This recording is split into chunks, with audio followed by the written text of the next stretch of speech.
Welcome back to Devoted and Undistracted, the space where single Christian men and women find clarity, purpose, and godly wisdom for their journey. I'm your host, Florence, and I'm with my husband, Pardon, today.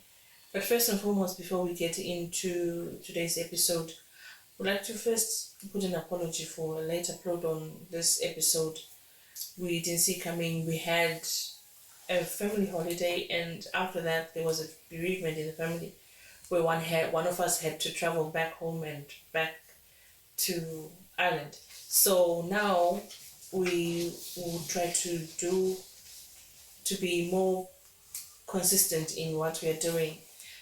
So in today's episode, we're going to speak about voices, opinions, and pressure in a question like who's leading your life. So I'm going to hand over to my husband. He's the one going to be asking questions today, and and we take it up and see where we'll get to. Over to you. Okay, thank you for the opportunity. Thank you guys for coming back again for yet another episode on Devoted and Undistracted podcast.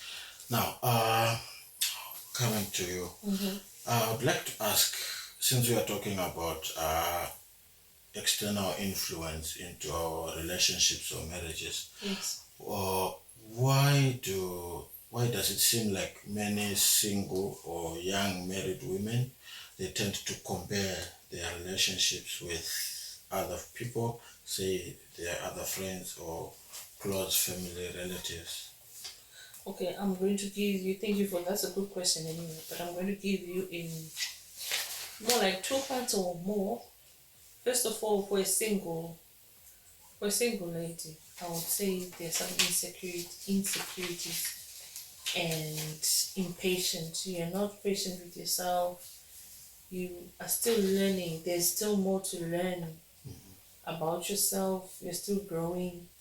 But when you see somebody who's got more like they've got it all, but They have it all. they have it all, but to you they have it all. Yeah. To them they don't. Yeah. So it's more like you're competing with an empty shell.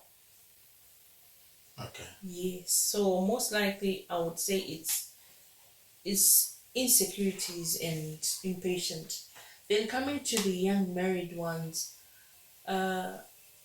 I was once a young married woman. I'm still one, but I can't tell myself that I have competed with many, because many at the time that we've moved together, at the age that we're in our marriage and the likes, they don't have what we have. So even if you look at it, if you want to say I am going to compete, sometimes it's God's grace that puts you there. It's not like I'm looking in the mirror. It's like when you're driving a car. I'll give an example. There's no way you're going to keep on looking in the view mirrors or the rear mirrors and the likes. If you put your focus there, you have an accident.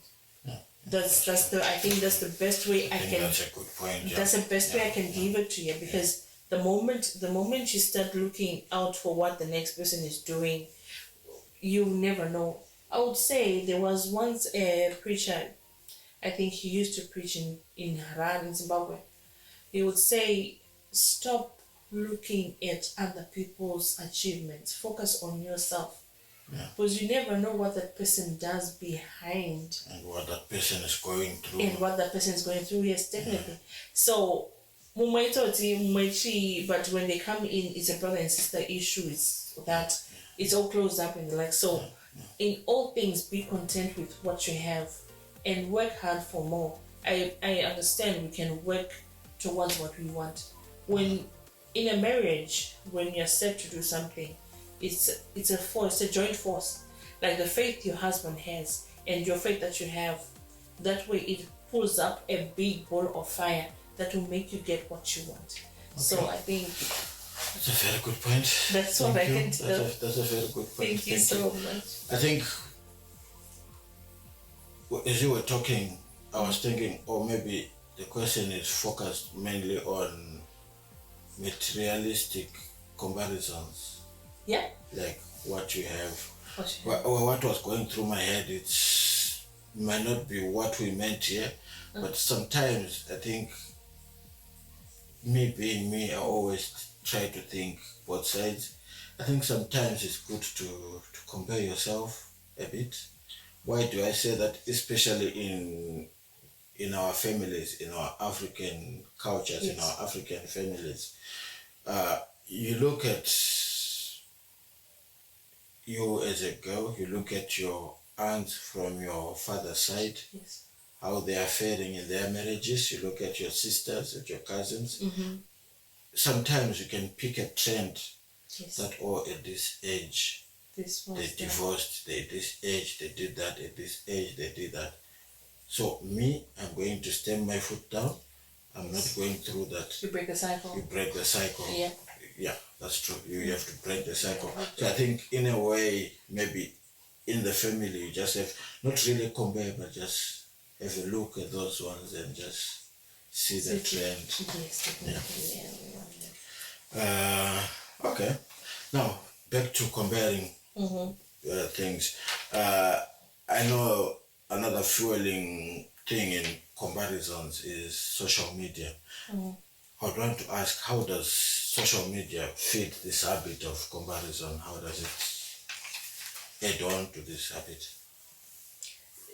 I would come in and say it's one of the tools that's been put to live a fast life. Yes, because it's something that flashes, but it flashes and sticks with you. Yet it's not reality. That glitters is not gold. Yeah, all that does not go definitely. So it's not reality. It's something whereby you can say maybe an actor. An actor is put into a role. It's just playing a role. It's just playing a role whereby that's not true to Who themselves. he is, Yes, yeah. it's not true to themselves.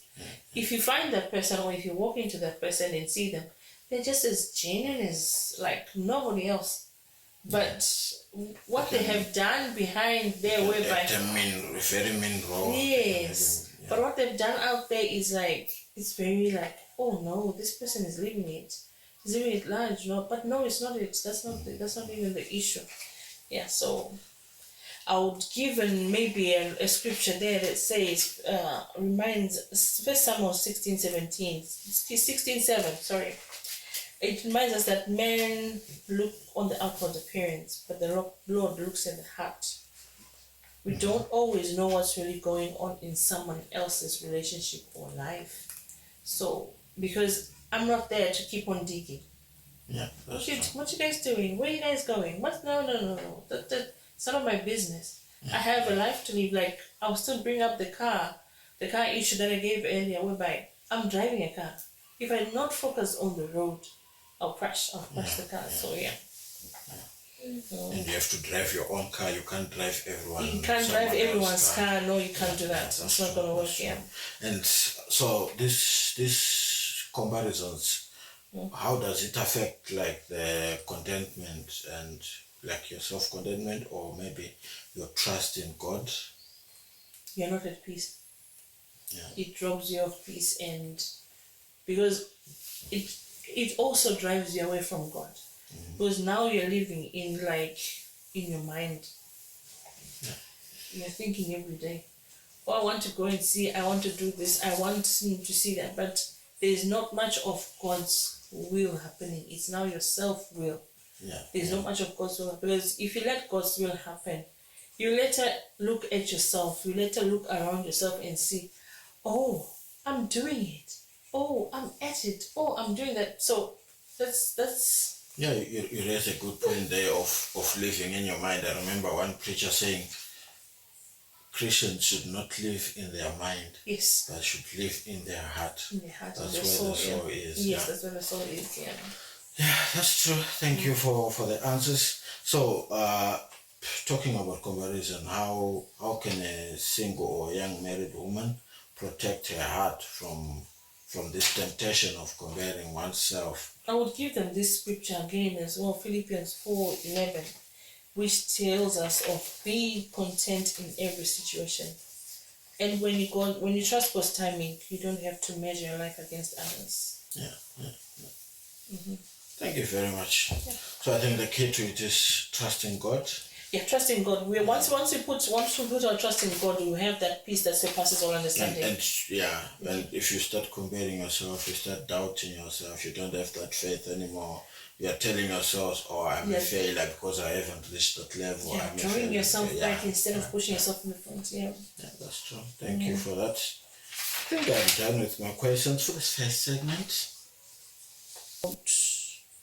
Why do many young men compare their relationship or lifestyle? I think it's just referring back to mother questions. Yeah, the same questions. Now I want to get in the men's perspective because I was giving you the woman's one. So we see how it goes and we go on.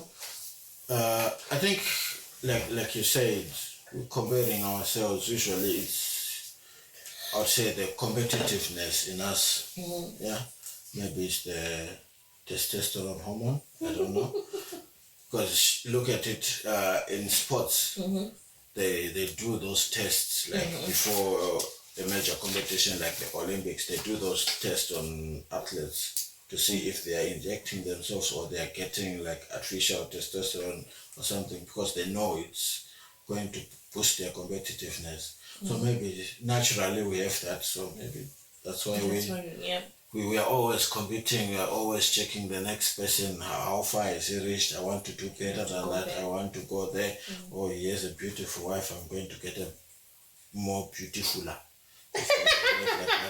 A more beautiful wife. Yeah. So I think maybe that's one. The competitiveness. Yeah. I think I would say that's it. But unfortunately, this will give like false what do you call it? Yeah, false pressures as well. Like you were saying, I think it applies to men as well. You're comparing to other people. You don't know what they're going through. You don't know their backgrounds. Yes. Yeah. In Shona, we have this saying that said, "Usenza nishangupa, nguoneza taruva."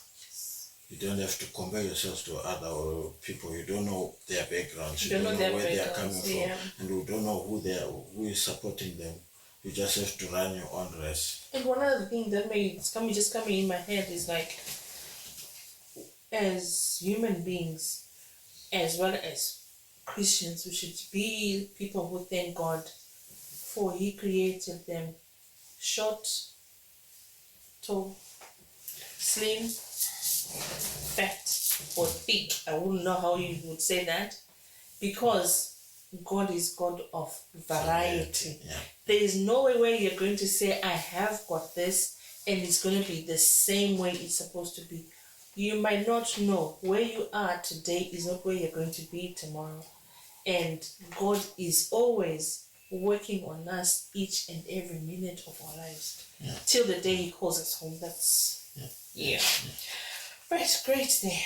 There's good points there. What kind of damage can peer pressure do to your leadership in a home or relationship? Okay, like you were saying, you're comparing yourselves to other people, most probably people who are doing better. Yeah. So you see this one drives a better car, you say, oh, I want a better car than that one. You get it. You find someone else with a better car. So in the end, you're seeing yourself behind someone. You have that thing that says to you, oh, you're failing. You're failing. So I think in that way you're telling yourselves you're a failure. You're just setting up yourself for failure. And if you're failing out there, when you come back home where you're supposed to be a leader, you still have that failure thing in your head. You will never be able to. You are not able to lead your home, because in your head you are saying, oh, I'm a failure, I can't do this. It diminishes your confidence as a leader. Low self-esteem. So I think,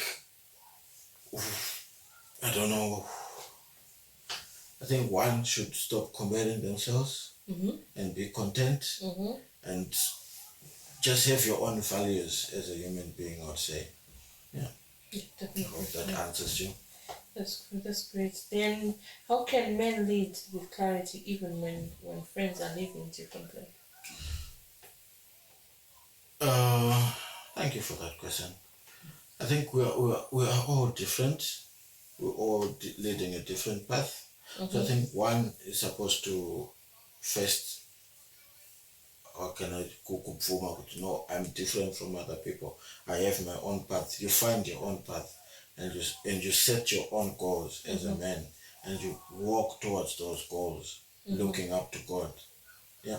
Yeah. I think the only way you'll be able to lead your family is looking up to God, not looking parallel to other people around you, but looking up to God is the only leader you should look toward, or you should look out. Look up to. Look up to. Yeah. Yeah. Thank you so much for that. I would say now I would want to go further on there. When parents still control the house, why do some married couples still allow their parents to have too much influence over their decision in their relationship, home or parenting? I think it depends. First, I would pick on cultural or religion beliefs. You know, there are cultures where even for marriage, your parents are the one who select a wife for you. They say, "Oh, you're going to marry in this family because of so and so." So in that way, they have an upper hand because it's not your choice. If anything goes wrong, you are prone to come back to them and say, "Oh, this is not going well. What should I do? Because you are the one who chose this one for me." And I think I'd say that's why people put their parents in to have much influence in their home. Right. What would you say yourself? For me, I would say maybe fear of disappointing them.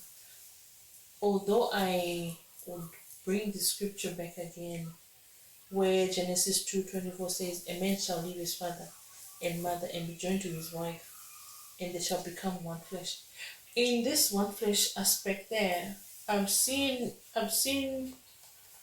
many, and it goes to you men.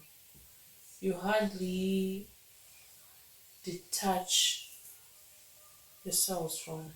It's not like we are saying don't love your parents or what, but whatever it is about your parents or your family, it comes first. It has to go. It has to be done. It has to be there. Whereby, as women, we are easily weaned off from our family. There's no way. There's no way you can say I'm always clean there. I'm always there. Because sometimes if you look at it, it's once you're married, you have children. You're now looking after your children. Before you know it, they're all grown up. Before you know it, you are already stuck there. When you want to look out to your family, it's either when there's some functions where it needs your attention, but it's not going to be for too long. So I say sometimes that's where the discrepancy. Yeah, I would say it's a discrepancy. Yeah, you bring up that. It's a difficult way to put it across, but pane friction, pane friction, panonetsa kuti unyatsozvitsanangura, but it still happens. Yeah, isn't it maybe cultural? Because if we look at it culturally, it's like as a woman, you're marrying into a family, not married to a family, but you're marrying into a family. It's not supposed to be like that. I know, but culturally, like in our own culture, where you are marrying into the Manjara clan, as in you are coming into the Manjara clan, of which I know the Bible says a man should leave his father and mother and cleave to his wife. Yes, but I would bring you the issue here, like whereby Rebecca was married to Isaac. Yeah. She didn't marry into the family of Abraham. And when they were married, where did they go? Did they go somewhere else, or they stayed with Abraham or close to Abraham? They stayed close to Abraham. Yeah, that's what I meant. That she left because Laban was a far off country. Was in a far off country. Yeah. She came into this country. Mm-hmm. So she's sort of marrying into this. That's our African way. That African way is not working. No, no, no. I'll leave this. I'll I'm leave not. this I'm one. not saying it's working. I'm just because the question was, why do they have influence? It's because of this cultural background that's in people. That my And wife it's is not. marrying It's not. into the family. I belong here.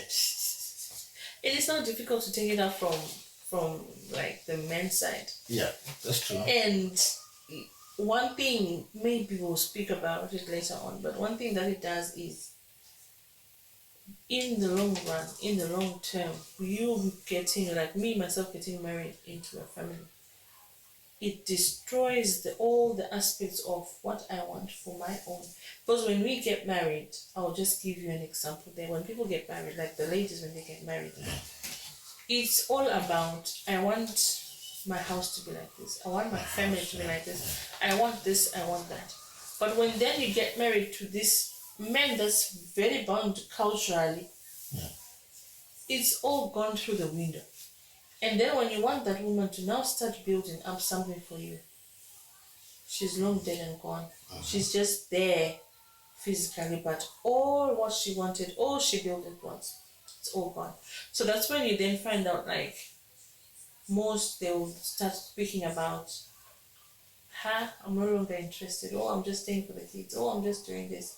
It's because of that. I'm just trying to put it out there because it's destroying many things. Yes. That's true. Yeah, that's all I can say. That's okay. Yeah, I think it's a difficult question, really. And nobody addresses it. That's a problem I have. That I'm trying to bring it out because if you sit down with all the women, like maybe if you bring out the Christian women that I know, perhaps, and sit them down and speak about it, you'll find out there is one voice that says, "Oh yeah, oh yeah, oh yeah," but up to when? Up to when? Yes, up to when.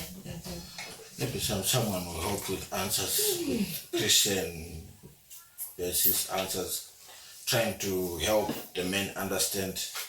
Would want that and would appreciate that, would very much applaud it.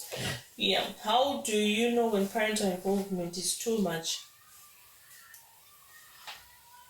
I think to know when parental involvement is too much is, like, say in a family, you can't make a decision without consulting them. Or they're always, like, you do anything small, they're always there airing their ideas in. I think that would be too much involvement. Yeah. That's good. Yeah, so they're sort of like overriding your decisions that you're making as a couple. And I go to my parents and they say something else. So we override our own decision because my parents said this.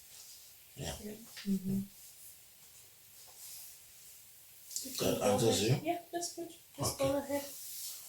So saying that, I think, what would you think would be the respectful way to set boundaries between the children and the parents, or this young married couple from their parents?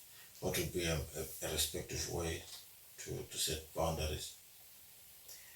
Oh, a respectful way to set boundaries. I would say there should just be love and clarity, first of all. But it's a difficult thing as well because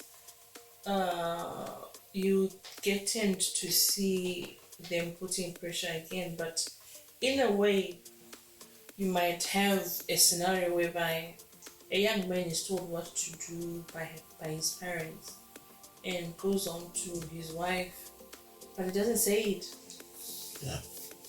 And because he is protecting the love that he has for his wife, he's also protecting the image of his parents from his wife, to not say Vanoneta or something like that. So now they wait and see the parents start putting on pressure. How you would stand up on that is to say, I would appreciate if you would let me do this control for now. Whenever I see a gap or what, I'll come back for advice. or just when you are told something, it comes in through the other ear.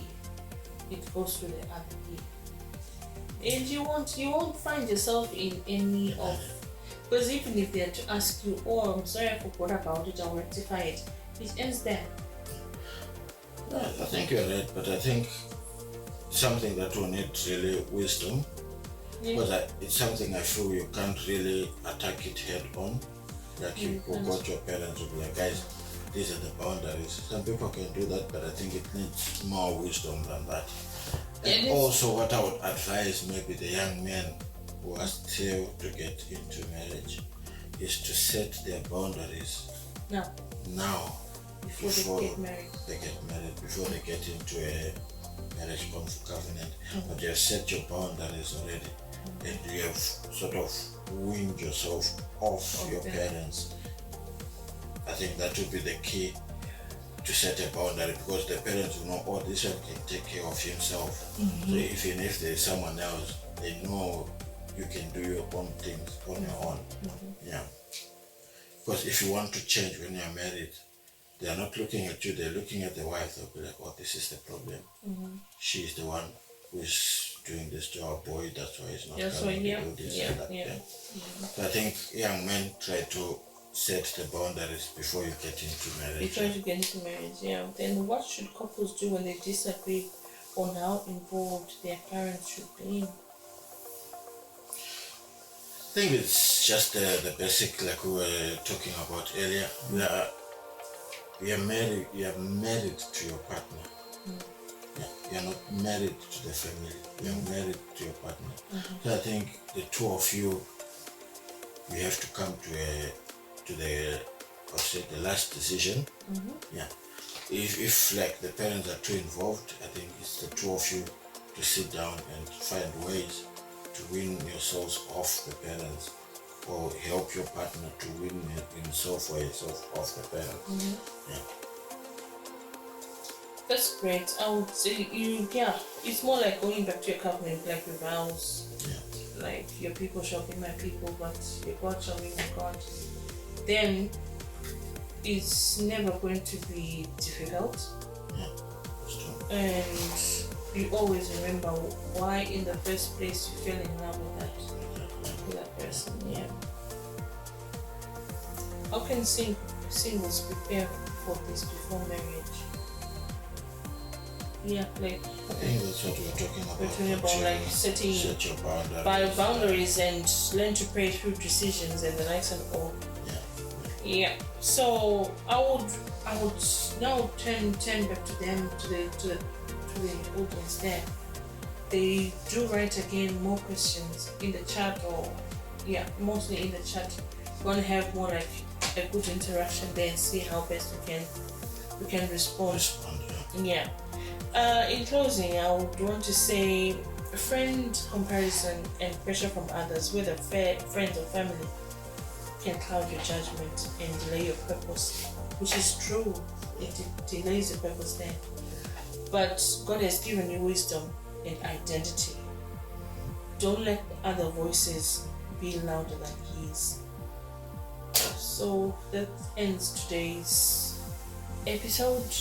Thank you very much for staying up to the end. Stay devoted.